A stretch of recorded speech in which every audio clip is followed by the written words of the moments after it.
کہنے کو ایک خبر فلاں فلاں گاؤں زیر آب آ گئے، مگر کبھی سوچا ہے ایک سیلابی ریلا کتنے خواب ساتھ بہا لے جاتا ہے۔ پتہ ہے جب ہمارے گاؤں میں کہتے ہیں سیلابی ریلا گزرنے والا ہے، گاؤں خالی کرو، مائیں سب سے پہلے بچوں کی اسناد اٹھاتی ہیں۔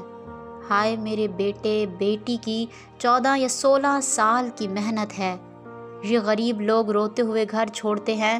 اماں جی اس لکڑی کی صندوق کو بار بار دیکھتی ہیں جہاں وہ بیٹی کا جہیز جمع کر رہی تھی۔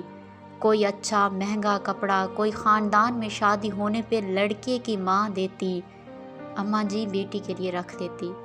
کوئی اچھا برتن جو اس نے خود نہیں استعمال کیا ہوتا، بیٹی کے لیے رکھ دیتی ہے۔ وہ اپنی شادی کے سال بعد ہی اپنی اکلوتی سونے کی انگوٹھی اتار کے بیٹی کے لیے رکھ دیتی ہے۔ وہ صندوق چھوڑ کر نہیں جا سکتی۔ پھر اس کی نظر چھت والے پنکھے کی طرف جاتی ہے تو اسے یاد آتا ہے اسے جہیز میں ایک سٹینڈ والا پنکھا ملا تھا، مگر پہلے بیٹے کی پیدائش پہ ملنے والے مبارکباد کے پیسوں سے یہ چھت والا پنکھا لیا تھا۔ کیسے چھوڑ کے جا سکتی ہوں؟ صحن میں رکھا دانوں والا بڑا ڈول کیسے چھوڑ کے جاؤں جس میں رکھے گندم کے دانے اس نے اپنے بچوں شوہر کے ساتھ سخت گرمی میں زمیندار کی زمینوں سے 2 ماہ ان کی فصل کاٹ کے کمائے تھے۔ یہ گندم سال بھر اس کے بچوں کا پیٹ بھر سکتی تھی، اس کو کیسے چھوڑ دے؟ سب کہہ رہے ہیں گھر میں جو بھی جانور ہیں ان کو کھول دیں، اگر ان کی زندگی ہوئی وہ تیر کے اپنی جان بچا لیں گے۔ اماں سوچ رہی ہے کہ کیسے جانے دوں یہ گاؤں جو ہمارے گھر کا چولہا گرم رکھے ہوئے ہیں۔ غربت کی وجہ سے سارا دودھ بیچ دیتی کہ بچوں کی فیس کے پیسے تو نکل آتے ہیں۔ پھر گھر کے کچے کمرے کیسے چھوڑ کے جائے جن کو اپنے ہاتھوں سے مٹی کا لیپ لگاتی ہے۔ اماں ہر سال بہت مشکل ہے گھر چھوڑنا، مجھے سوچ کے دکھ بھی ہوتا ہے اور افسوس بھی کہ ہمارے حکمران رب کو کیا منہ دکھائیں گے۔ ایک طرف سیلاب اور دوسری طرف سیاست۔ پاکستان میں حالیہ سیلاب 2010 کے سیلاب سے بڑی ناگہانی آفت بن کر ٹوٹا ہے۔ پاکستان دنیا میں انسانی سرگرمیوں کی وجہ سے موسمیاتی تبدیلی سے سب سے زیادہ متاثر ہونے والے ممالک میں سے ایک ہے۔ پاکستان ماحول کو نقصان پہنچانے والے سرگرمیوں جیسا کہ ماحولیاتی آلودگی کے پھیلاؤ اور درختوں کی کٹائی کے باعث موسمیاتی تبدیلی میں اگرچہ اپنا حصہ ڈالتا ہے، جو بہت زیادہ تو نہیں لیکن اس کے مضر اثرات سے سب سے زیادہ متاثر ہوتا ہے۔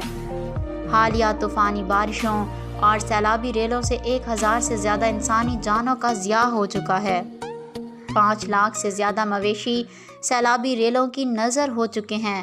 لاکھوں ایکڑ پر کھڑی فصلیں سیلابی ریلوں کی بھینٹ چڑھ چکی ہیں۔ وفاقی وزیر ماحولیات کے مطابق سردست 30 ملین سے زیادہ شہری بے گھر ہو چکے ہیں۔ مالی نقصان کے ازالے کے لیے سال ہر سال درکار ہیں، لیکن جانی نقصان کا ازالہ کسی صورت ممکن نہیں۔ جب سے میں نے ہوش سنبھالا ہے میں نے 3 بڑی قدرتی آفات پاکستان پر ٹوٹتی دیکھی ہیں۔ ایک 2005 میں کشمیر اور اس سے ملحقہ علاقوں میں آنے والا تباہ کن زلزلہ، دوسرا 2010 کا سیلاب جس میں اس وقت کی پیپلز پارٹی کی حکومت کے مطابق 43 ارب ڈالر کے نقصان کا تخمینہ لگایا گیا تھا، اور تیسرا حالیہ سیلاب جس سے ہونے والے نقصانات کا اندازہ 1000 ارب روپے سے زیادہ کا لگایا جا رہا ہے۔ لیکن حتمی اعداد و شمار سیلابی پانی اترنے کے بعد ہی یکجا کیے جا سکیں گے۔ جب 2005 کا زلزلہ آیا تھا تو زلزلہ متاثرین کے لیے جس انسانی جذبے کا مظاہرہ پوری قوم نے کیا تھا وہ متاثر کن تھا۔ 2010 کے سیلاب کے دوران اگرچہ یہ خبریں شائع ہوتی رہیں کہ 2005 کے زلزلہ متاثرین کے لیے بھیجے جانے والی امداد آگے پیچھے کی گئی تھی، لیکن اس کے باوجود اندرون اور بیرون ملک مقیم پاکستانیوں نے دل کھول کر سیلاب متاثرین کی مدد کی۔ لیکن حالیہ سیلاب کی تباہ کاریوں کے باوجود قوم سیلاب متاثرین کے لیے امدادی سرگرمیوں کے حوالے سے اسی طرح یکجا نظر نہیں آتی۔ شاید اب ہم میں وہ قومی و انسانی جذبہ باقی نہیں رہا جو پہلے موجود تھا۔ ایک صاحب جو خود کو پاکستان کا مقبول ترین لیڈر کہتے ہیں، ایک طرف سیاسی جلسے کرتے رہے اور دوسری طرف سیلاب زدگان کے لیے امداد جمع کرنے کے بجائے اپنی جماعت کے لیے فنڈ ریزنگ کرتے رہے۔ عمران خان یہ کہتے پائے گئے کہ جو لوگ مجھے کہہ رہے ہیں کہ سیلاب زدگان کے لیے فنڈ ریزنگ کرو اور سیاست نہ کرو، وہ خود لفافے ہیں اور یہ مہم بھی یہ لوگ ہی چلا رہے ہیں۔ ملک میں حالیہ سیلاب اور بارشوں سے 3,30,00,000 سے زائد افراد براہ راست متاثر ہوئے۔ National disaster management authority NDMA کے مطابق گزشتہ 24 گھنٹوں کے دوران مزید 75 افراد جاں بحق ہوئے، جس کے بعد سیلاب اور بارشوں سے جاں بحق ہونے والے افراد کی تعداد 1136 تک پہنچ گئی ہے۔ NDMA کا بتانا ہے کہ ملک بھر میں اب تک 10,51,570 گھروں کو نقصان پہنچا، جبکہ سیلاب اور بارشوں سے اب تک 7,35,375 مویشی مر چکے ہیں۔ رپورٹ کے مطابق بارشوں اور سیلاب کے دوران اب تک 162 پلوں کو نقصان پہنچا ہے، 72 اضلاع بری طرح متاثر ہوئے ہیں، جبکہ مجموعی طور پر 3,30,00,000 سے زائد افراد براہ راست سیلاب سے متاثر ہوئے ہیں۔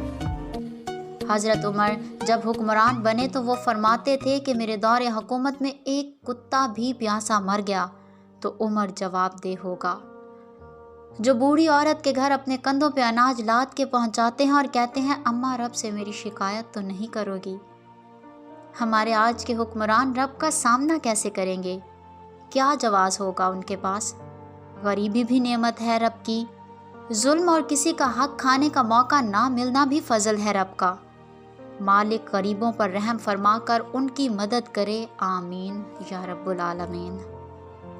SM انٹرٹینمنٹ کی تمام ویڈیوز سے باخبر رہنے کے لیے ہمارے چینل کو سبسکرائب کریں اور بیل آئیکن کو پریس کرنا نہ بھولیے گا۔